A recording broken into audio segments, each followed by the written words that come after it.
What's up, A to Z Sports here live on a Friday, and we're doing our official final Titans roster prediction early this year. Yeah, Why? baby. Because it's going to happen early because they play on a Friday night. Cut down day is Tuesday, and a lot of things are going to start to happen over the weekend. So if we don't do it now by Monday, a lot of the job might be done.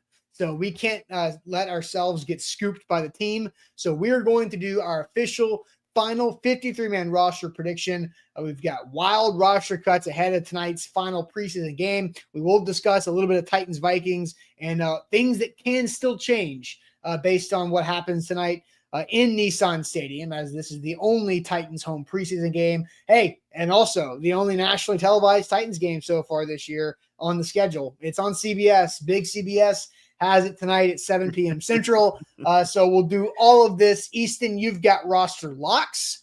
You've got placeholders. You've got predictions and ideas on how this is probably going to be the most unique roster cut down in recent Titans memory. I'm not going to go with it ever, but in recent Titans memory over at least like the last handful of years, normally people forget the cut down of 02. Crazy year. Yeah, right. Normally people on the beat can get like 48-ish correct, and then you don't know what's going to happen. I think it's going to be probably a little lower because there are spots that won't matter.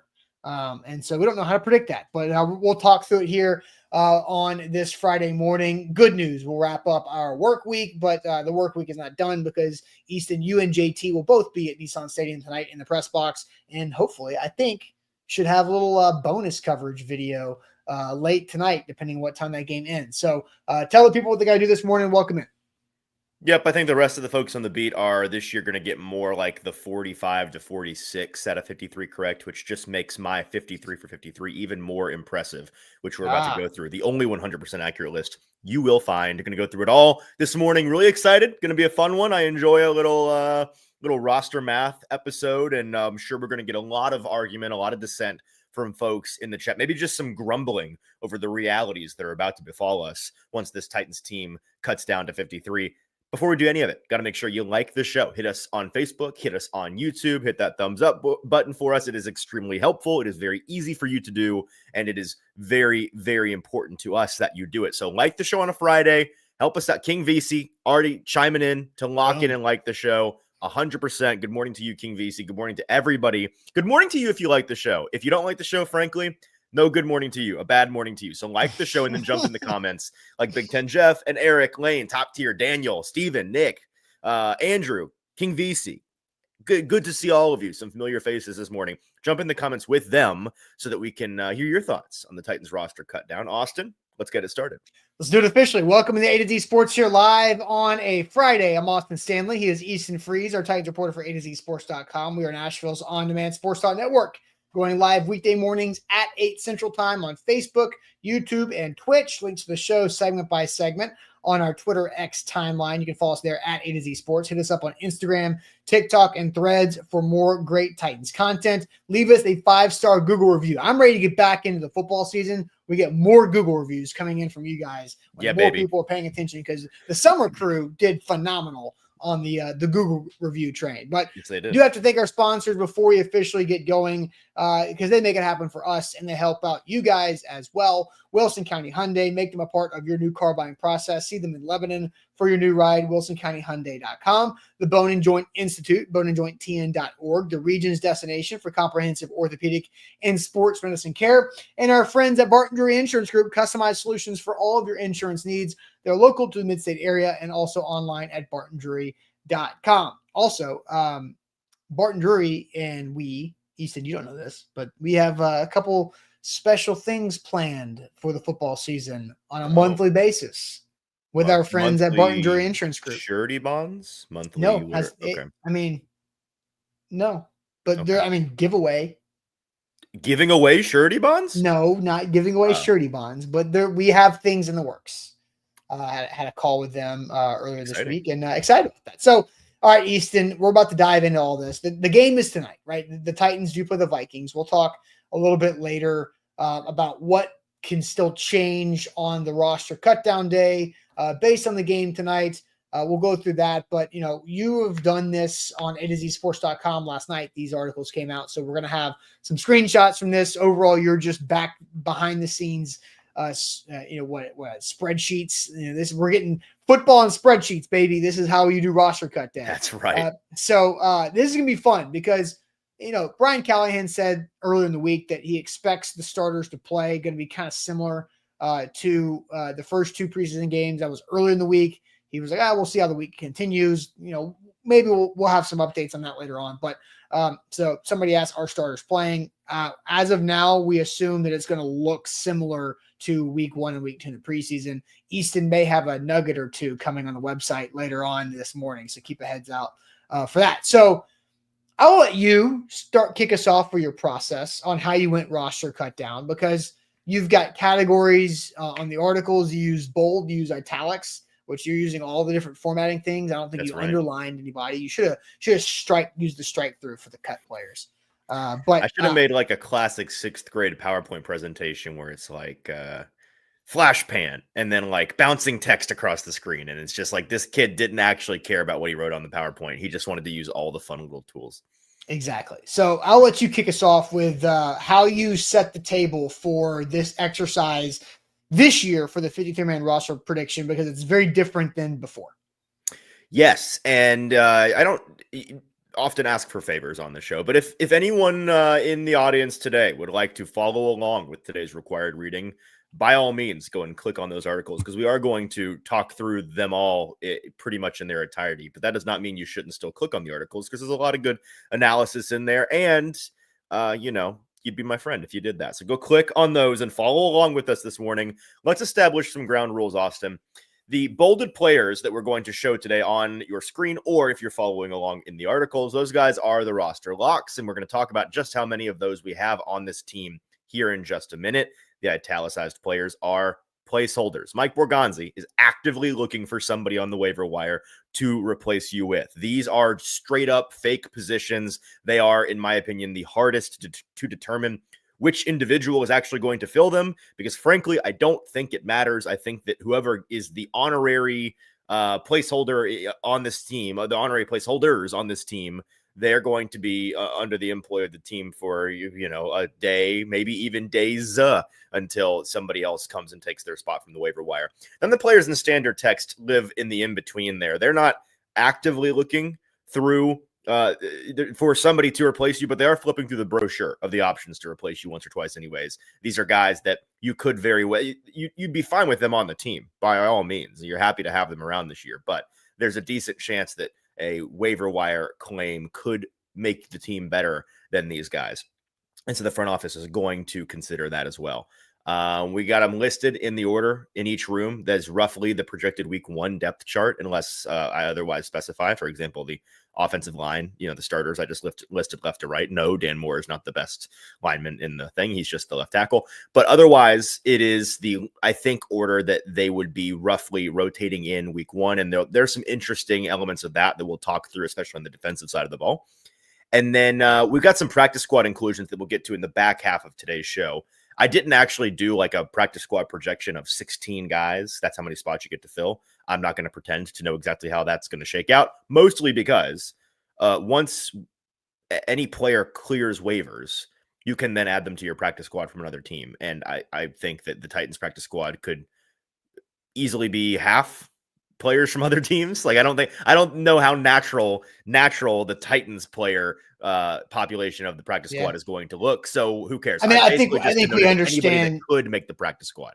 I think we do get that, Mason Kinsey's probably going to be in this practice squad per the usual arrangement. Yeah. Right. Yeah. So there might be some of the usual names, but yeah, I agree with you. I think they're going to go hunting for talent anywhere they possibly can, whether it's on the actual roster or in the P squad, like you mentioned. Okay.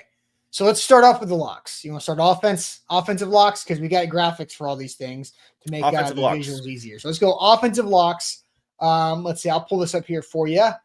We've got, that's the defensive locks. Nice. Spoiler. There we go. There we go. Offensive locks. Ooh, look at you. A little work.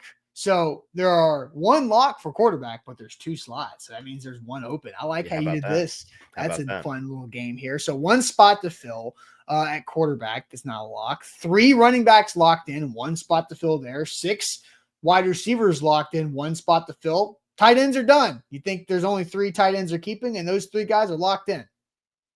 Think so. I think Yeah, so. We'll talk about. I think there's think. a couple of these positions we're going to talk about the latitude on how many they can keep, and there's a couple that like a 3 versus a 4 versus a 5, a 9 versus a 10. So we'll get to all of that. But I think in my official prediction, 3 tight ends, and these are them.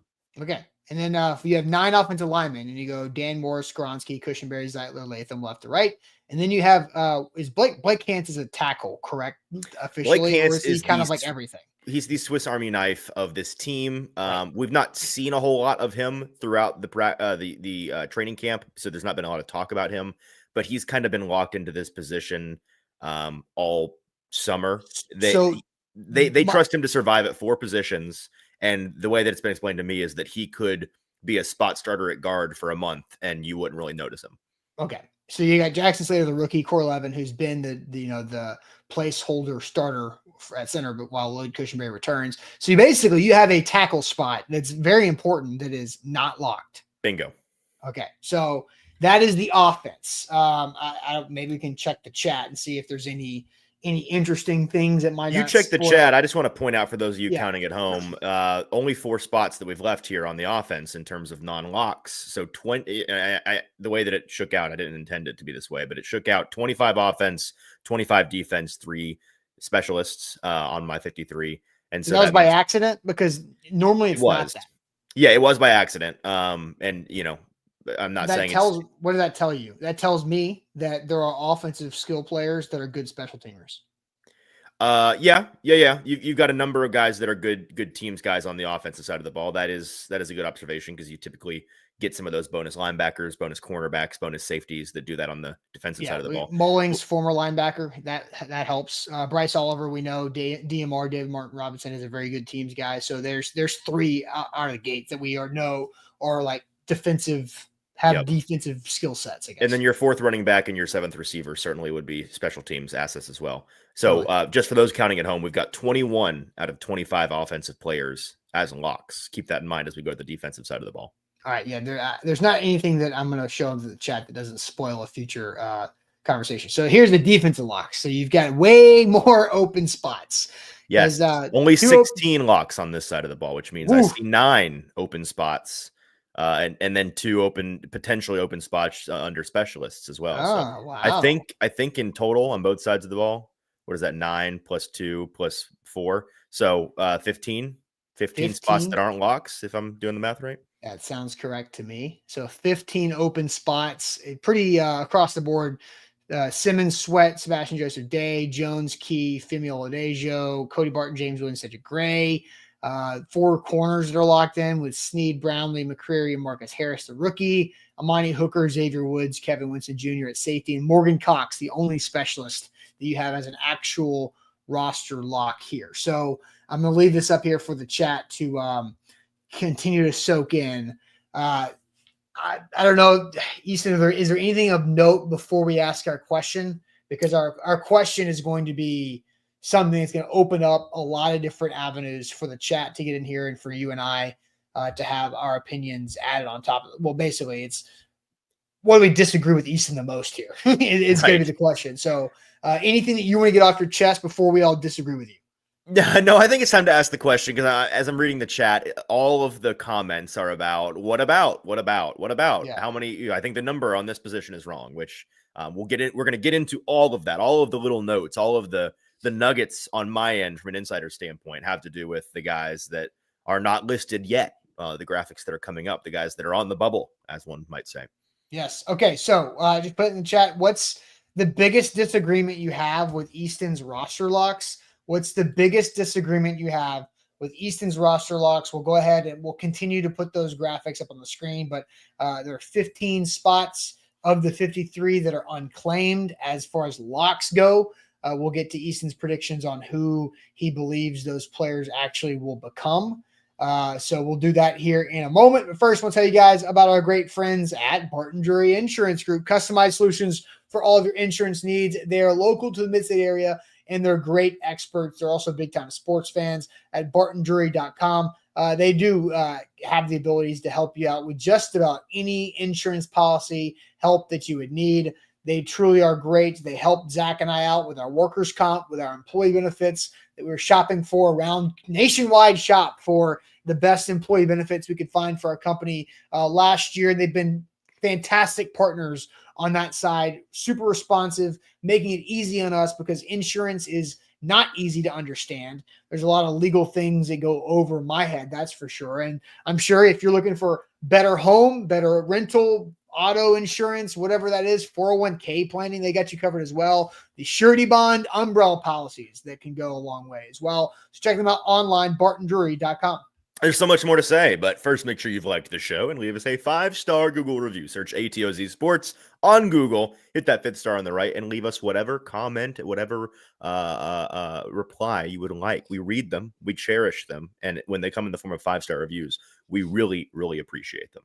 All right, so asking the question, what is your biggest disagreement with Easton's roster locks? I will let you go to the chat, and I'll show the screen. Mm-hmm. So if you want to favorite some that we can have some fun with and go through to see what people disagree with the most about your roster lock. So 4 open spots on the offense, only keeping 3 tight ends and 4 running backs. Then the defense and special teams, where there's the wild, wild west, there are 11 open spots on this screen right here, with just Morgan Cox, the long snapper, being the lone specialist locked in, and 2 D-line spots, 2 edge, a linebacker, 2 corners, and 2 safeties, all up for grabs as well. So any place you want to start here with some of these comments? Let's just go through chronologically because they're kind of all over the place. Nick says, "I love the organization of the spreadsheet." So it's great. It's my favorite comment. I've become a big spreadsheet guy the last couple of years. Is that right? It's a life changer. It is. Brandon says he questions whether Quandre Diggs at safety is not a lock. I do not think so, obviously, but we're going to talk about him, and he's one of the more interesting elements of this roster because if you read around the beat the next 72 hours, once everybody's final roster predictions comes out, Quandre Diggs is one of, if not the guy that you might find the most active disagreement on in terms of whether or not he's actually going to be on the team and be an impact, or whether he's kind of here as a favor, fill in, check on little cousin Cam Ward, put some stuff on tape, and then go get a bigger role on another team somewhere. I know some very smart people that think that's the case, and I will reveal whether I agree or not once we talk about whether I think he's on the team or not here in a minute. Oh. Rice School, same territory here, same neighborhood. Diggs, Mike Brown, and Kendall Brooks, he thinks should all make the roster. So he's packing the safety room. Has Kendall Brooks done anything of note besides the pick 6?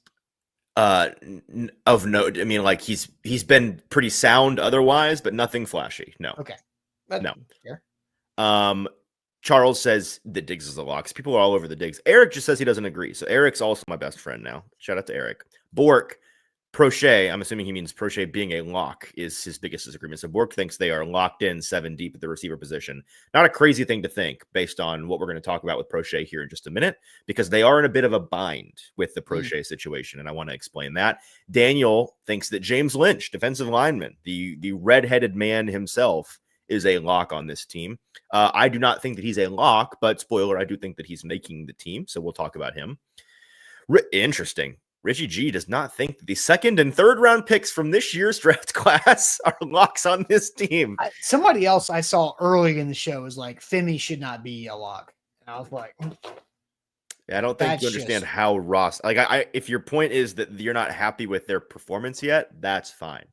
But I don't think you understand how rosters work. Especially when they drafted this player at 52nd overall and they said, he is a 2 to 3 year project. We know he sucks right now, but he's going to be good. We think. And then 4 months later, it's like, this guy's a bum. Get him out of here. But he's not a bum. He just needs help. That's what this guy thinks. He says, get him out. Here's Femi Oladejo has officially played 13 games at edge, and 2 of those games are NFL preseason games. And then 1 of the 13 is the Senior Bowl. So there you go. How about that? Some exhilarating, very real football situations there. Malachi thinks that Tajay Spears should be on the bubble and not on lock. He's unfortunately taking up a spot. He's amazing, but not available. So, I don't anything to add there.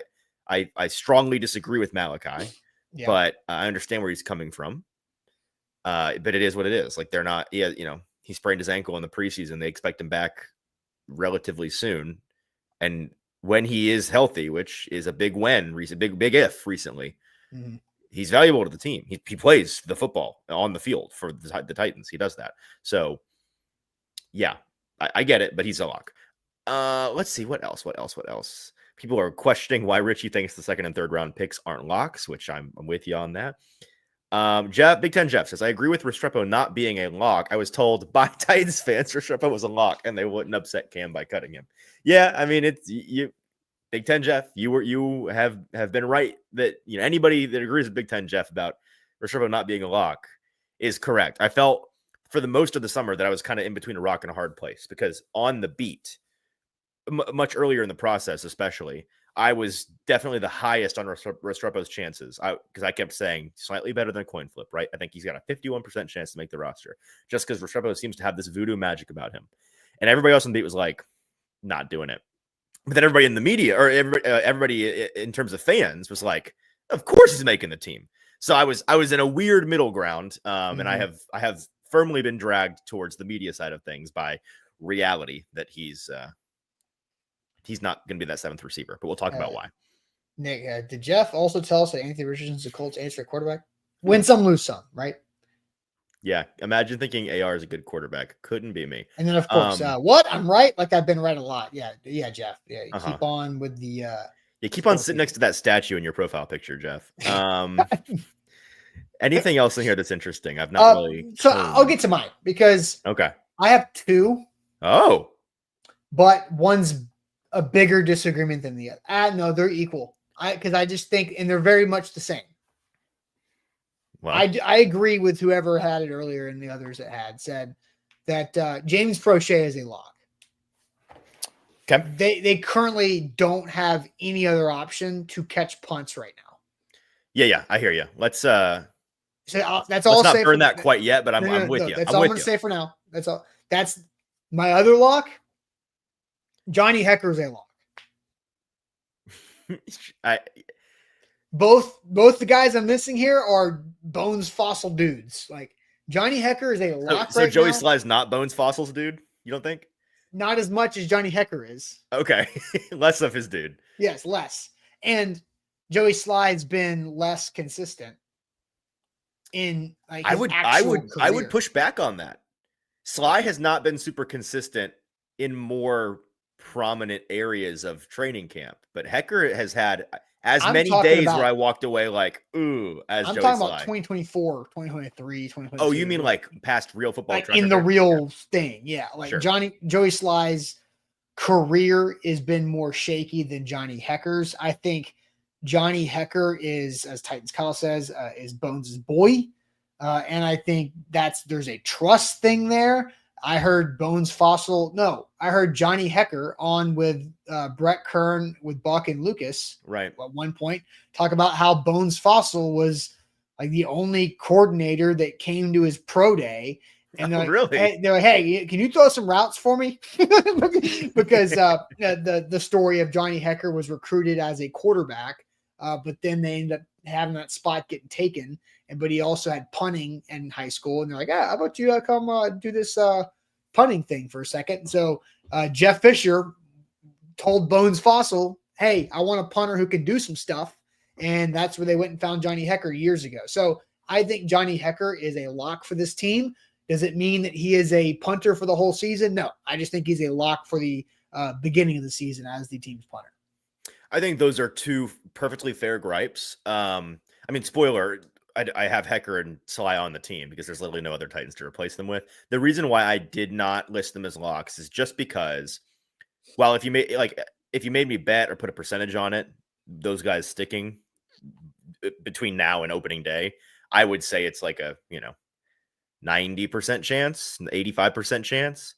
But this happens every year where there are, and Titans fans may not be aware of it because we don't really talked a whole lot about the specialists.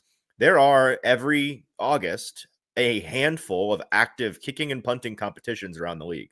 And we just saw Ryan Stonehouse was on the losing end of one of those that just came to an early conclusion. But in the next week or so, well, actually between now and Tuesday on cutdown day, we're going to see a number of guys that were actively vying for starting roles get bumped and suddenly be available. And I think the Titans would be inclined to like try those guys out the same way they've already tried out some, especially at kicker, right? They've already tried out some kickers. I think that they'll try those guys out. And I wouldn't be shocked if, they decided, well, we weren't expecting this guy to be, available. Yeah. So it's a possibility. If there's any possibility in my mind, then I didn't list the guy as a lock. And I see a path. Right, but Hecker's a lock. Sly, they've already been working on other kickers. Ray School is having a misunderstanding. I thought that they added another kicker. No, they did not. But they have practiced and tried out other kickers on third fields in training camp practices. And I bet you they at least add one to the practice squad the way they did with Cade York a couple years ago. Probably so. Even if they don't replace Sly, I bet you they add one to the practice squad. Eric says may bring back Stonehouse. No, not happening. They may not, in fact. No, they will not, because they don't think his punting style is the way they want to go. That is not he was a restricted free agent, right? Right. And that means it was the easiest thing in the world for them to bring him back. And they said, no, thank you. Yeah. They actively sent him away, I'm afraid. Was he an exclusive rights free agent? It was or was he a restricted free agent? It was one of the two. He was not a pure free agent. But the exclusive rights free agent is like even cheaper and even easier to just bring him back and no sweat. But they were like, no, we do not. No, not going to be the direction we go. He consistently put the other 10 people on the field in a worse position to do their jobs well. That's the run. It just didn't work out. Yeah. All right. So those were my two biggest disagreements, just because Jeff is doing this. I didn't say Anthony Richardson was the answer. I said the next morning that I hated the pick. Facebook check backs me up. Easton, I'll switch to my Rome pick. Ever been? Okay, now you're just gonna flex. You went to Rome. Ever been to Rome? Yeah. Oh, no, you ever been to Rome? Oh gosh. I've been to the Parthenon in Nashville, which is actually better than the one in Rome. The one in Rome's falling apart. That's kind of embarrassing on them. Rome, Georgia before.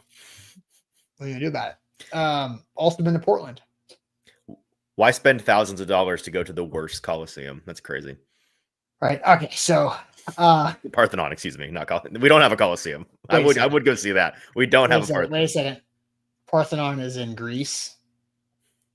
You're right. I'm mixing. You're mixing it up. I'm mixing mid thousands. You're missing your prehistoric history. Yeah. That would be here's where you went wrong, is because Nashville's the Athens of the South for Greece. That's where the Parthenon comes in, the universities, all that kind of stuff, right? But they decided to go with the Titans, and then they called it the Colosseum first, which is in Rome. So you were set up to fail. And these civilizations did overlap a decent chunk, and they are relatively similar. So it happens. Greek gods, Roman gods. Yeah, it's easy to get them mixed. For sure. The Titans playing in the Colosseum, the Greek gods playing in the Roman Colosseum. It makes all the sense in the world. That's right. But Titans are, of course, Greek mythology. So that's on me for not. Titans are Greek mythology, but the Colosseum, Adelphia Colosseum, right, Rome. So they just, this is just hitting me in real time that whoever did that in the first place didn't really.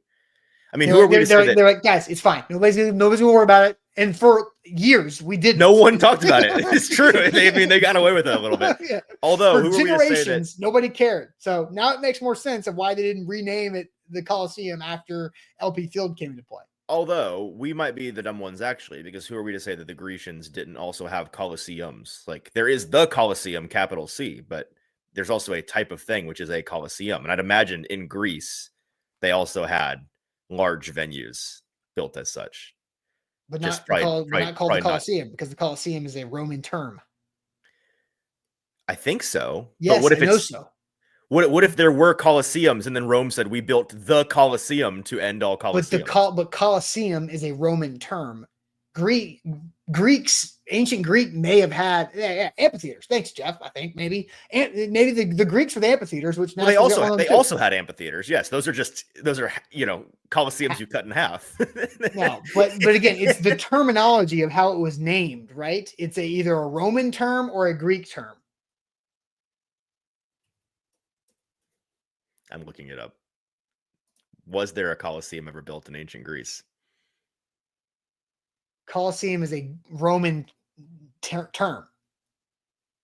It is a Okay, different you're right. I was I trying know to give I'm them right. I was trying to give them too much credit. The Colosseum, as we know it, is purely a Roman invention. There you go. Yes. There you go. So the No, Greeks figured out how to make a half Colosseum, and the Romans said, "What if we put two of those things back to back, filled it in?" I don't know. Basically. That's if we're trusting Jeff's. I don't know if amphitheater is Greek or not. No, that is Greek. I'm looking at it Okay. right now. They had some very famous half Colosseums that they called amphitheaters.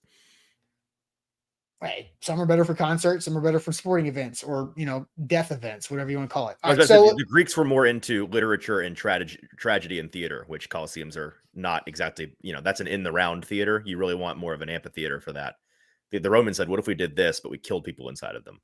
Perfect. Okay. And so the football. Glad we got to the bottom of that. All right, we nailed it. Okay. All right. So let's, now that we've wasted so much time. 5 minutes on really half-baked Greek and Roman history. All right. So let's do this. Here's the offensive roster, right? So let's explain some colors here, just in case there's any confusion. Yeah, color code this thing for us. So the blues, obviously, we saw those as the locks. The blue is for the Greeks. Yes, that's right. The light red is for the Spartans, obviously. The light red is for the guys that are not. Again, we're talking about standard text here, not in italics. Refer back to the ground rules. These are not guys that I think are actively being looked for. They're not guys that they're looking for replacements for actively, but they are guys that could be replaced should the opportunity present itself. And then the guys at the bottom are guys that are getting cut. In yellow are the guys that I've marked. Basically, I have heard a thing or two that would make me think that they could end up on the practice squad, that the team kind of likes them enough to stick around in some capacity. And anybody that I have above the rest of that cut line, such as Oli Udo, who we'll get to in a minute, those are guys that are like, you'll see on the defensive side, there's two more of them. So that means there's three guys on this roster that I have elevated in that way, basically to say, if I'm wrong about something, it's because this guy's in and somebody's out. Does that make sense? Yep. So I think those guys are also practice squad candidates, but there's a chance, based on what I know, that I'm wrong about them. All right. So the first topic that I want to get to, because I think Allen, Chestnut, Prochet, those are the pretty obvious, like, all right, yeah, right. Especially with Tyjae Spears' injury, Julius Chestnut, welcome back. James Prochet, that was my biggest disagreement right there. I think the last offensive line spot. So who is the best tackle and the right tackle to keep on this roster to be the swing guy? You have Johnny Juku at the moment. Then there's other options that are Oli Udo, Brandon Crenshaw-Dixon, who is the rookie UDFA, who got a lot of bonus money to come here as a UDFA from Florida via San Diego State. And then there's Jalen Duncan, who's a third year, 6th round pick. Third year, 6th round pick out of Maryland. So here's second year. John Ajuku is third year, I think. Juku's second. No, OJ was Vrabel, so this is his third as well. So here's what I think. I believe the swing tackle for this football team should not be based on potential, because I saw somebody say that Crenshaw-Dixon has upside. Andrew Frill. Crenshaw-Dixon could make it a lot of upside. I don't care about upside, because if that person needs to play, upside gets Cam Ward on his backside. Upside gets you killed. Yes. And so I don't want that. I want somebody who knows what the hell to do. So I think Oli Udo is the swing tackle. I think he's who they trust most to come in and play if JC Latham or Dan Moore can't do it. So I think Oli Udo is the 9th tackle, or the 9th lineman, 3rd swing tackle. Yeah, so I want to circle back because I'm seeing a couple comments. Let's talk about the kicker situation, or the punt returner situation with Prochet, and then some folks have expressed interest in the chestnut of it all. But on the offensive line front, here's what I know, right? And this is the most interesting element of the offensive depth chart. It is, so we've talked about the 8 guys that are locks. Those guys are on the team. I know that. That's not even really a projection. Unless somebody gets hurt tonight, they're on the team. That 9th spot is a 2-man race, and this is like right up my nerd alley. How exciting! The rare actual preseason finale roster battle is right here. Is right here. Don't get too much into it because I want to know. We have a question we got to get to. We have another question about this. So hold your horses. I've teased it, but the reality is, this ninth spot is either going to be John Ojukwu or Oli Udoh. You pointed out they need another like pure tackle spot because Blake Hance can play tackle in a pinch, but they need another pure tackle. And this is the guy that's going to be the swing tackle. It's kind of a coin flip, and we're going to get to how they're going to flip that coin later in the show. But the thing about these two is that they're kind of exact opposites. And so Ojukwu is somebody that is high motor, a very good mover for his size, very, very sound in his technique. We saw last season him come in as the jumbo package bonus tackle on a lot of plays. And that's part of the reason why I ended up leaning in my official prediction with the Ojukwu over Udoh, because they, especially the tight end position, it's the dominoes here, right? Like before Spears got hurt at running back, I thought there was a chance to keep a fourth tight end, maybe more likely to keep a fourth tight end than a fourth running back. But once Spears gets hurt and Chestnut now has to be on the roster, which I feel very confident he will be on the roster because of that, then you can't really afford to keep a fourth tight end, in my opinion. It could happen purely for special teams purposes. Like that's one, if I'm wrong somewhere on this offensive side of the ball, that could happen. I don't think it's going to happen, but it could.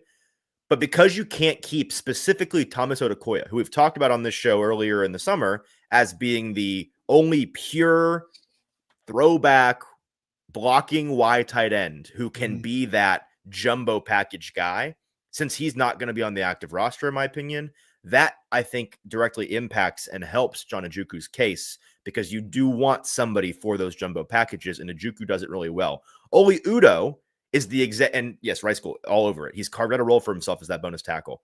Oli Udoh is also in consideration for the exact opposite things. He is more heavy-footed. He has a much better anchor than Ojukwu has, but he's kind of a low burn guy, not really a high motor guy. And he's not the greatest mover in space, but he's farm strong. Like the guy, you can't move the guy, which I would say that archetype certainly fits more into the traditional Bill Callahan bucket in terms of guys that he likes. So that's a part of the reason why he's in this competition. And just in terms of evidence touch points that we have to go on so far, we saw in Atlanta when Dan Moore at left tackle went down, Udoh was the one they rolled in for 3 snaps or however many, one snap. I think it was more than one because he was listed on. Okay, well, he was listed as playing more than one in the early game. I think he missed more than one on that one drive. I think Dan Moore came back in. Chat, double check us. Or it was like a 3-and-out situation. I think it was like 2 or 3 snaps, but it was like over like that. Whatever was the case, maybe he was in there for a play and then a punt, whatever. The point is he came in for Dan Moore, and that is like, oh, well, that kind of perked a lot of people's ears up, is like maybe he's the guy. So that's why I have him elevated on our handy chart there, is that if I'm wrong about that 9th spot, you flip Ojukwu and Udoh. The last thing I'll say is that I have been told that in a perfect world, they'd like to keep both of them because they do different things. And plenty of teams keep 10 linemen. That's not unheard of. So I think there is latitude to keep a 10th, but the roster math is just tricky. Like you're going to have to be light somewhere else. And I don't think that they don't think that they can afford to do that. So unfortunately, it's going to have to be a coin flip between the two. Here you go. Here's an option for 10 O linemen and how that changes things. All right. Julius Chestnut does not make the team because they are more confident in Tyjae Spears' return imminently. And Ojukwu is your pseudo 4th tight end. And then you have Udoh as your swing tackle. I think that's probably your scenario. But Tyjae's got to be known on the return, right? Which I don't think that he is, but yeah. Okay, that's fair. So, but that's the situation, at least. You know, if you want to keep it clean offense and not steal a spot from the defense, which we'll go to now. Defense. Well, hang on. No, stop. Let's not jump the gun quite yet. Throw the offense back up there. And I'll keep this brief. Just a couple more notes because people want the nuggets, right? Like, what do I know? Yeah.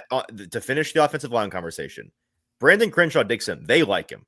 Like if you made me guess a lock practice squatter on this whole team, it is Brandon Crenshaw Dixon. I am certain that he's on the practice squad because I'm pretty certain they think he could be in the Ojukwu Udo conversation next year. He's gonna bake for a year on the practice squad, and then they see a lot of potential in the guy. They've been very pleased with him. You can never count out Rupchich.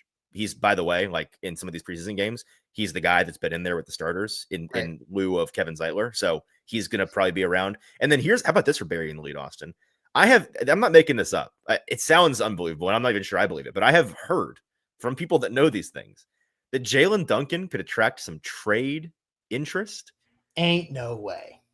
Here's the deal. Teams around the league are desperate, on their knees groveling for tackles. We know this, right? This is not a secret. And Jalen Duncan, we know here locally, the guy's got no dog, right? Like, no, I was gonna say, like, if you take an MRI of Jalen Duncan's chest, it's just rib cage and nothing behind it. There's no canines in there, or heart. That's so mean. That's mean. But other teams don't necessarily know that. And when you look on paper, he's got the college pedigree you want. He's got the high school pedigree you want. He's got the body type, the build, the anchor. Like, it's all there on paper. So like a 7th round swap, a 6th, 7th round swap. I've been told that that's not actually a crazy thing. I just think he's basically Andre Dillard. I would say basically a worse Andre Dillard. I would say. Yeah, Andre Dillard was a former 1st round pick. Duncan was a 6th. So there you go. Like, but as far as like, they're built the way you want them to be, but they ain't got it. Right. Now, we will move to the defense, which is more interesting. But the last thing that I want to explain, as you pointed out earlier, the receiver situation with Prochet, they have put themselves between a rock and a hard place. And the reason why I disagreed with you about him being a lock, I hear where you're coming from. The reason why is because I see 2 possibilities here. And one of them is Prochet not on the roster. Therefore, he's not a lock. Possibility 1 is, to your point, he has to be on the roster because he has to return punts. Possibility number 2 is they screwed up. They messed up their rotation at punt returner and the competition at punt returner, and he's not on the team. So we talked to Bones Fossil this past week, and I asked him straight up, because let me set the scene. At this point, there are 3 people that they're actually physically employing in the punt returner competition. It's Prochet, who's gotten the majority of them, and we know he's good at it from his past experience. It's Chimere Dike, who they've done the least with because they've wanted him focusing on receiving things and not having do too many things. But they see him as a real competitor there, especially in the long run. Maybe one day he becomes that guy full time. And then it's Jaquan Jackson, who's literally just been, they need a body to return some of the punts. And they need somebody else to get hit. That's not important. Sure. So I asked Fossil if Prochet's not on the roster and DK has to return punts week 1, are you comfortable with how prepared he is to do that? And Fossil just straight up said no. So either Prochet has to be on the team, and not only has to be on the team, this is the other wrinkle, which we'll probably talk about once the 53 is behind us and we're talking about who's actually being elevated. He has to be on the team and he has to be active. Like, you can't have him as your inactive receiver. He has to be out there. So then there becomes, okay, well, you can't inactivate Prochet because he's got to return punts. You can't inactivate Bryce Oliver because he's frankly better. He's better than some of these receivers, and he's a starting gunner.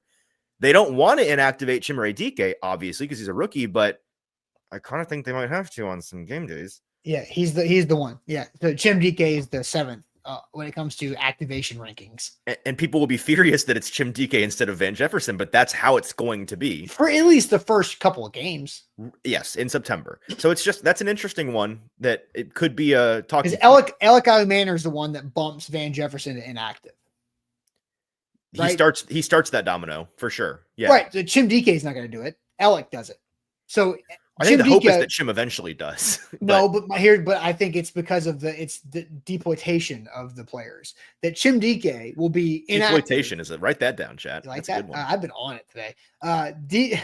Chim Dike will be inactive until Alec Manor beats out Van Jefferson or Bones Fossil trusts him to return punts and James Prochet is no longer needed. Right. In terms of deployment, yes, I agree with you. But there's also that element of just generally position agnostic. The guys on the bench at receiver, if we need them, do we trust them? Right. So there's a trust factor that Van Jefferson currently has as a veteran that Chim does not. Yeah. But if he gets to that point, that's how you then bump him, I think. Yeah. And then, of course, enter the Jefferson cut comments. But no. There is a 0.0% chance Van Jefferson gets cut.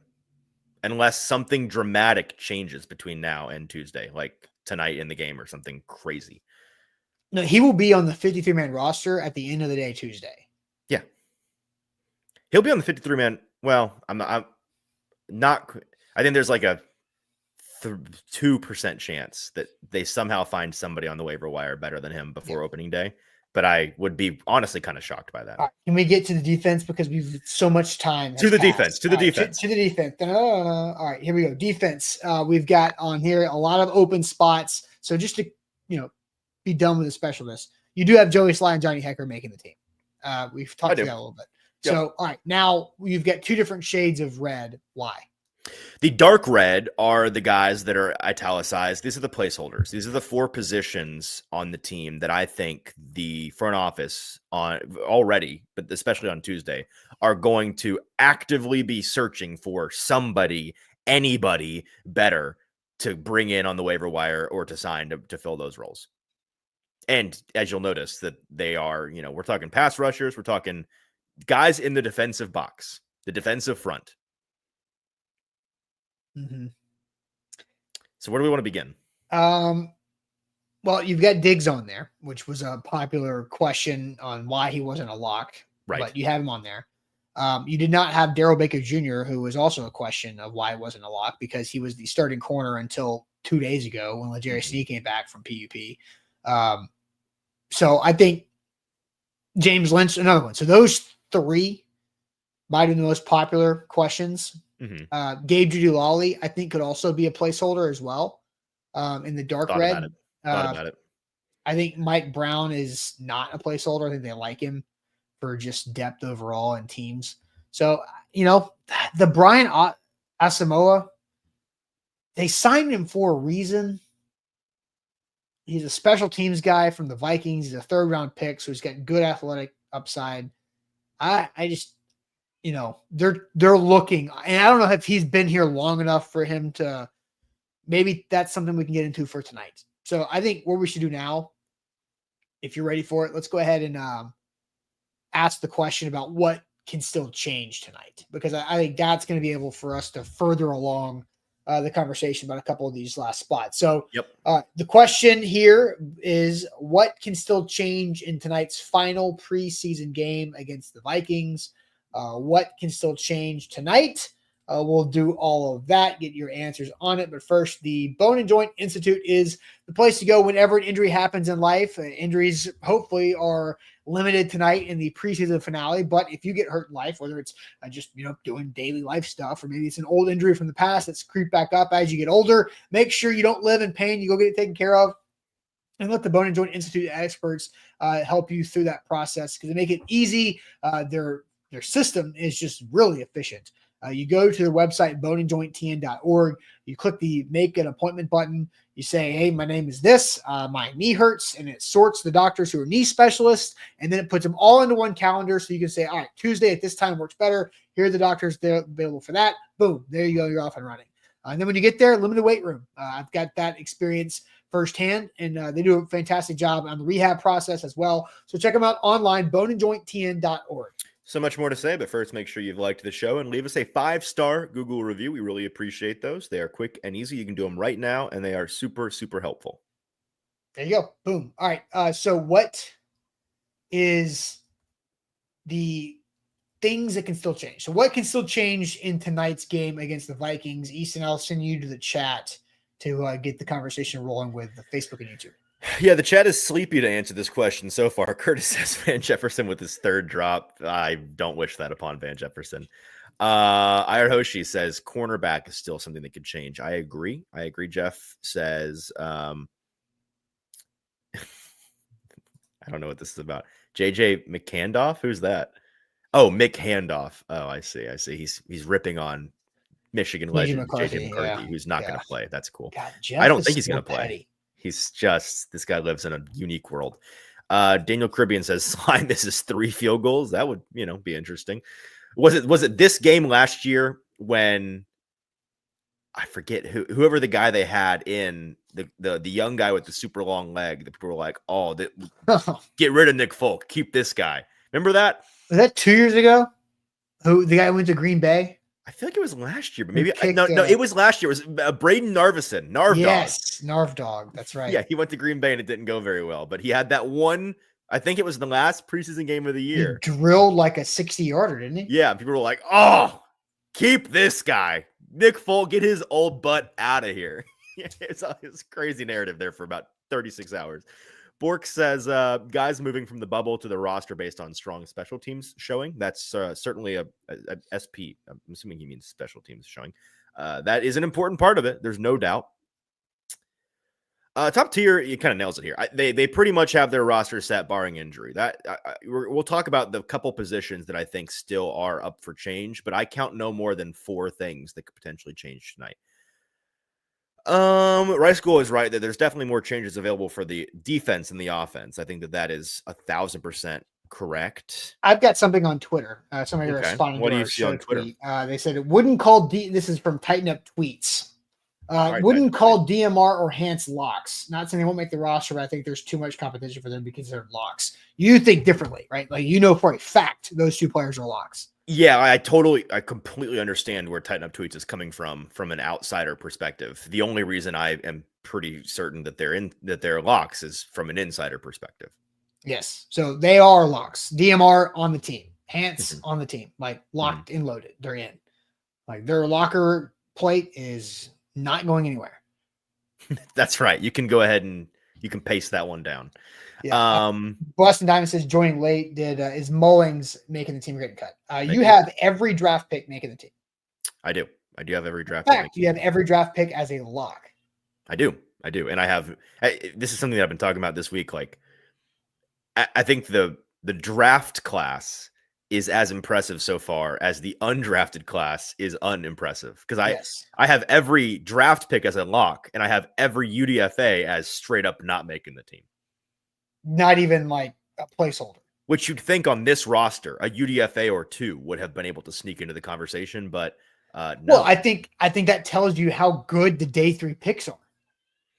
Yeah, and how bad the UDFAs are. Yeah, I know, but are the UDFAs that bad? Like, is Jamari Harris that bad of a corner? Jamari Harris has been disappointing to me, to be honest with you.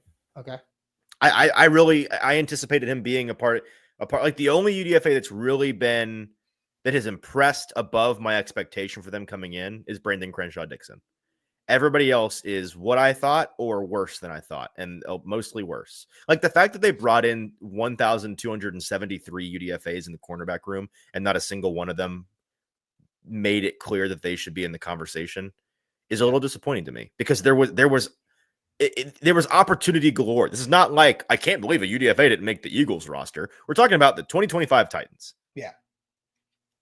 Cam Horsley hasn't been bad.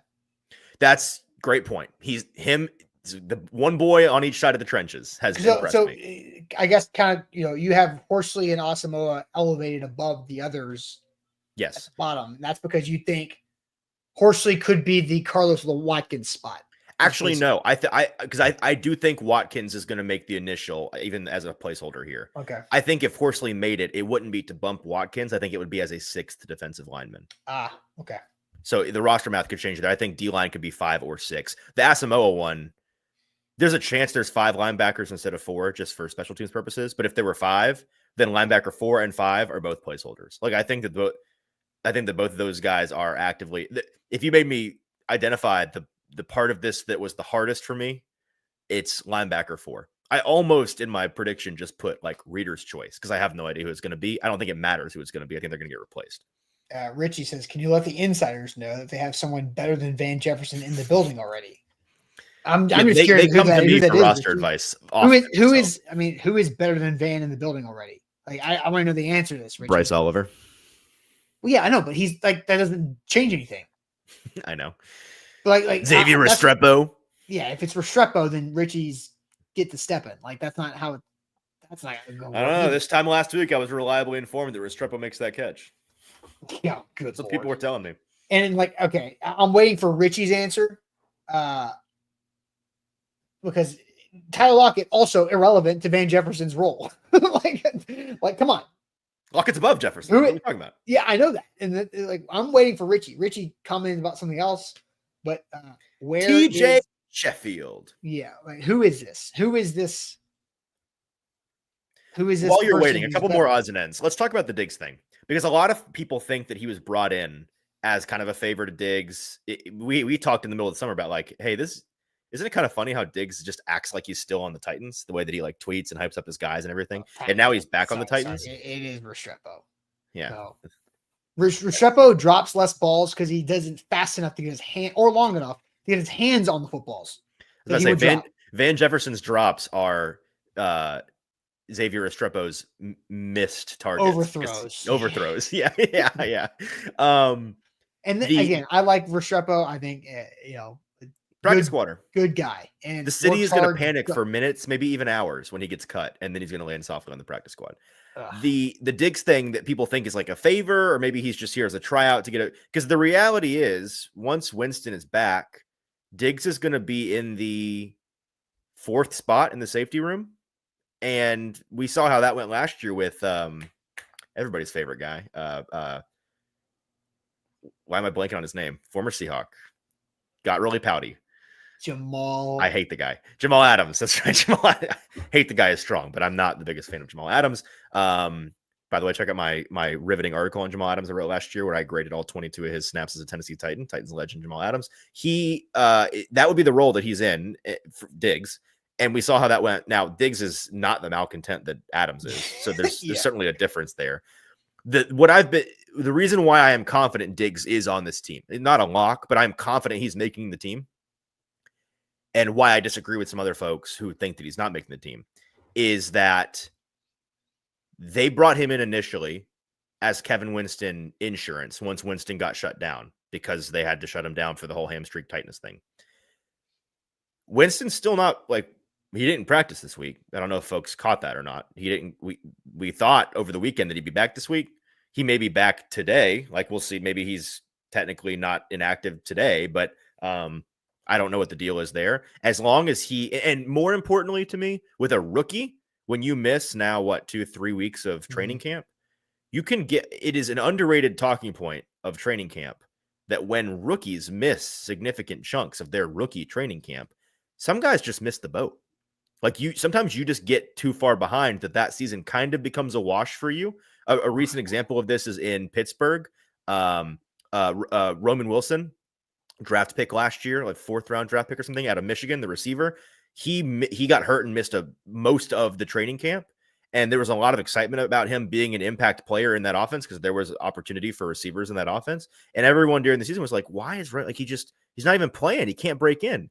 And it came out a lot over this past summer that's like, man, he just missed the boat. You just get too far behind. And when you're in season, teams can't dedicate a bunch of resources to your learning and development. See you next year kind of thing.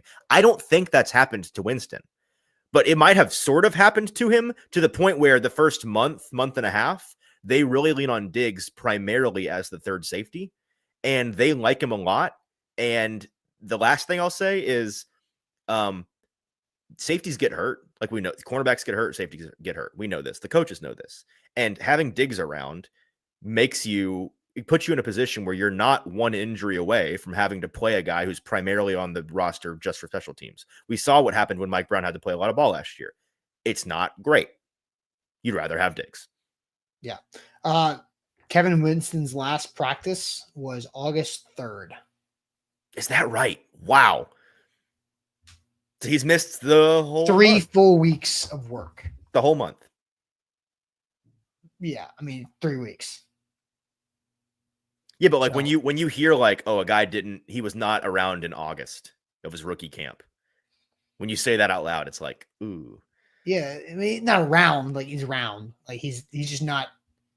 Yeah, but you're not out there developing, getting it in your body. You know what I mean? For sure. No, and again, I don't think I don't have as much concern about Kevin Winston Jr. physically. It's mentally, and he's obviously there doing that stuff, but can he translate that on the field when he's back out there and ready? I don't know. It is 100% something to watch, something to pay attention to. It has significantly changed my mental timeline on Winston, which I'm not happy about. I was really excited about Winston, but yeah, 100%. I thought he could break in in September. I'm now thinking we may not see Winston in a significant spot until Halloween. I don't know.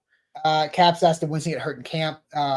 So you want to tell the kind of the Yeah, I don't know if this was actually. I was listening to Kaharski's podcast yesterday, and he said it like somebody had already said it out loud, which I think was a mistake on his part because I don't think anyone said it out loud. But guess what? Now he said it out loud. So his fault, or the guy before him who I didn't hear, it's their fault. Winston, so back during that weekend, that August 3rd weekend was when they practiced in pads 5 days out of 6. It was that long weekend before they went on their road trip, and I wrote that whole article basically winking and nodding at this with help from our friends at Bone and Joint about the whole compensation injury around an ACL that you have to be really careful with. He felt some hamstring tightness, just a little tug of some sort early on in that 5 days of padded practice stretch. Didn't tell anybody. Then 2 or 3 days of practice later, the day that he walked off with trainers, he felt it again a little harder. And they're like, whoa, man, like what's going on? And he was like, felt this a couple days ago, didn't mention anything, tried to just, tough it out. And they were like, you can't do that, man. Like, why? No. Like, you're coming back from an ACL. You don't have to be a tough guy. We don't think any less of you. You're not in trouble. Tell us when you feel these things, especially around your ACL, which you're still coming back from. And so then they shut him down. And again, it's the kind of thing that if he wasn't recovering from an ACL, he might have missed a day or two of practice and gotten back out there or kept pushing through it. But because they're really not, they have the luxury, one of the only luxuries on this entire roster, of not needing him right away, especially with Diggs. They are taking it really carefully. Yeah. And then, of course, Garrett, just captain assumption over there. He says, Callie overworked. Winston sounds like. Winston overworked. Winston. Come on. Like, we have to stop. Like, I understand there's a portion of you that think Brian Callahan sucks and should be fired. But can we stop with this stuff? Because you're just talking out of your ass. Like, it's stupid. I think Brian Callahan should have read his mind. He should have been able to know. Sometimes players do that. It's the same thing that I got onto Mike Vrabel about for asking whatever rotational kicker they had in 2019. Hey, can you make Carlos Santos? He's 0 for 3 in the game.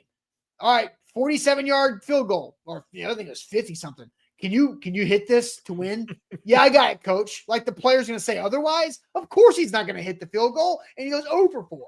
Like, coaches have to protect themselves from players, and sometimes you can't. Like, Brian Callahan can't predict that Kevin Winston Jr. tweaked something and was hiding it. They figured it out because of technology. Right. A good clarifying question from Bork here. At this point, is Winston an initial 53-man short-term IR guy? No. I that would be a surprise to me, because while he's going to be 4th on the depth chart in terms of rotation and they'll ease him back in, again, my understanding is that a lot of this time he has missed is precaution. Again, it's not like this was an injury that they hid. We talked about this at the time. Everyone thought, well, they're hiding an injury. It never was. It was precautionary from the get-go. If he didn't have an ACL recovery ongoing, he would have come back after a day or two. And again, they said pretty explicitly over the weekend that we expect him back this week. Now, what does that mean, right? Because they practiced on Monday, Tuesday, Wednesday. We didn't see him. Does that mean that they declared him good to begin physical activity again on Thursday or for tonight's game? I don't know what that means. Or maybe they were wrong yesterday. Right. So maybe he was a part of that. I don't know. Yeah. I just think we should stop jumping to every conclusion. Brian Callahan's fault. Everything before you know a lick of any information. Brian Callahan's fault. Yeah. Don't blame Callahan. Blame Holtz. Yeah. That's what the smart guys are doing. Yeah, why? I don't know. He's just kind of get him out. This guy stinks. He doesn't do anything. What does he do? I want him fired. I don't know what he does, but I want him out of here. I'm exhausted. It's so awesome. All right. So there is a game tonight. There is. We will have coverage from there. We will have a loaded press box with you and JT and Buck Rising all there, all getting great content. So hope the weather should cooperate beautifully. I'm kind of excited about it, to be honest. Kind of cool. Yeah. Yeah. All right. So let's wrap up this week. If you have good news to share in the chat, do it. Good news time to wrap up our week. Here we go.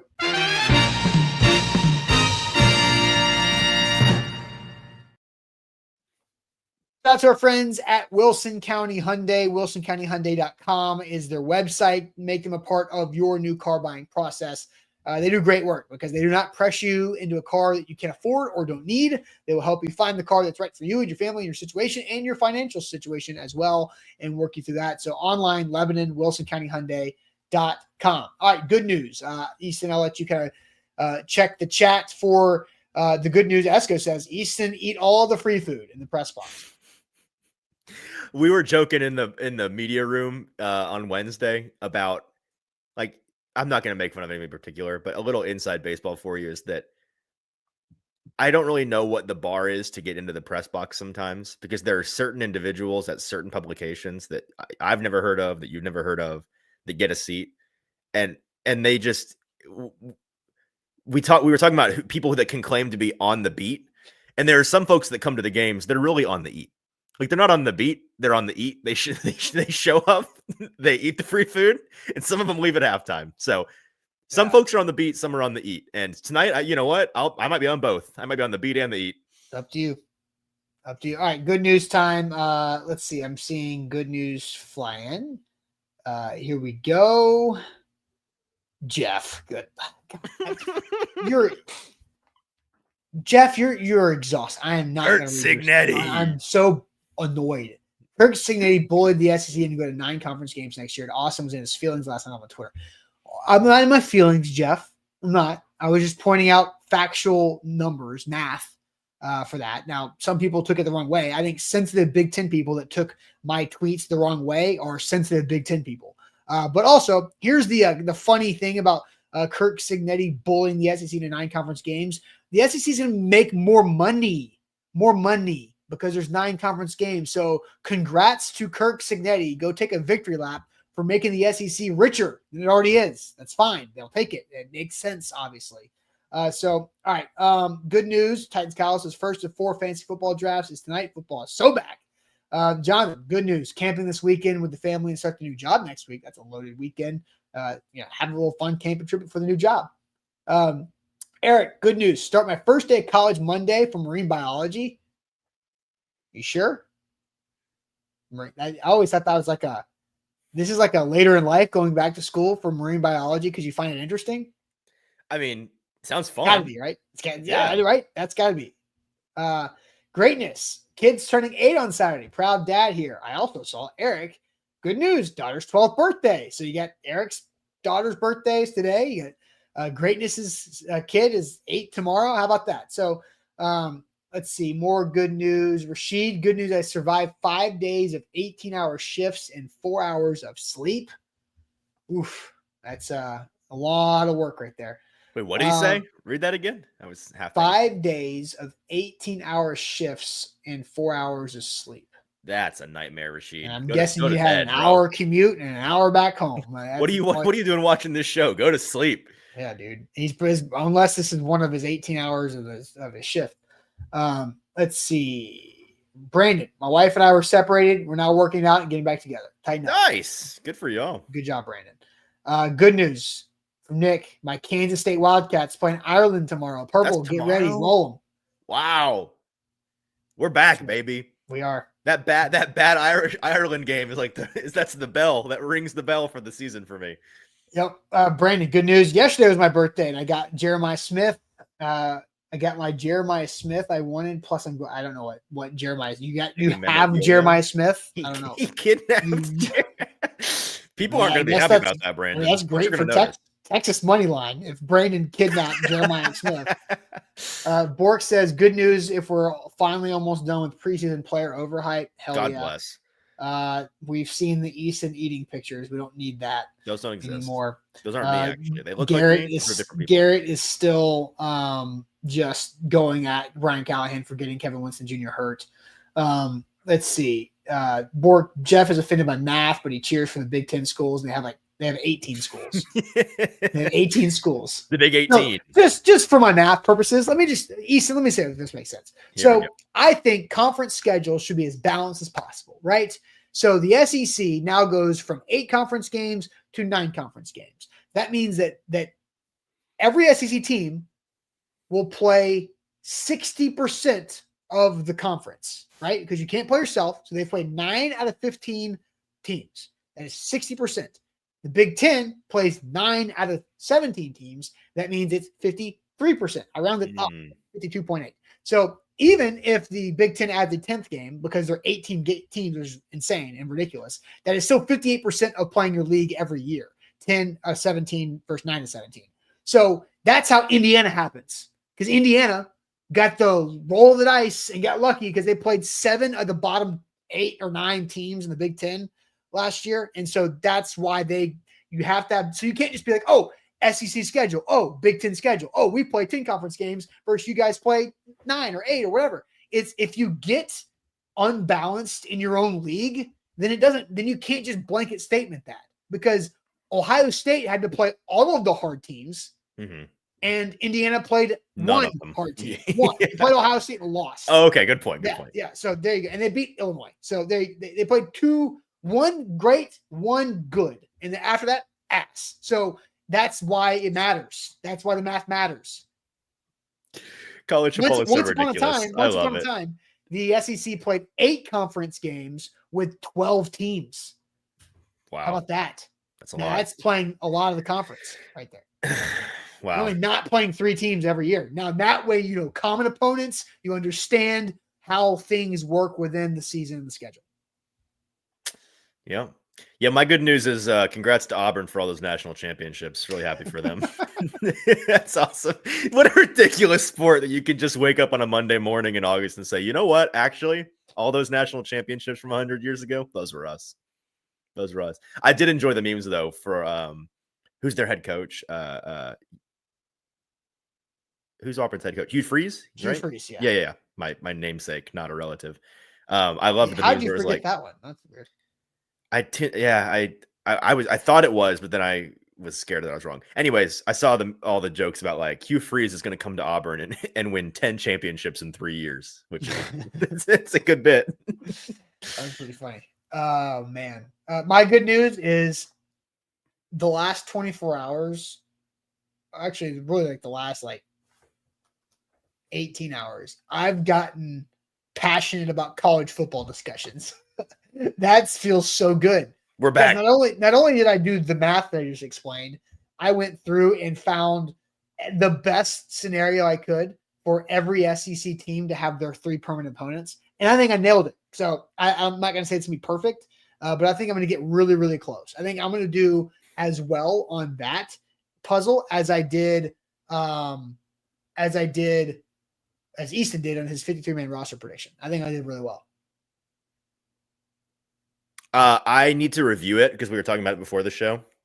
But you explained some of it to me, and I think that you're correct. Some of the more Tennessee-based arguments in particular, I think. Yeah, because you can't look at it from a one-school perspective, because you can't be like, okay, who are Tennessee's 3 biggest rivals? Those would be the permanent opponents, because that's not going to work, because Kentucky needs theirs, Alabama needs theirs, and how does that affect LSU and Auburn and Georgia and Florida and Texas and Missouri? Somebody's got to play South Carolina, somebody's got to play Oklahoma and A&M and Arkansas. It has to work all well together.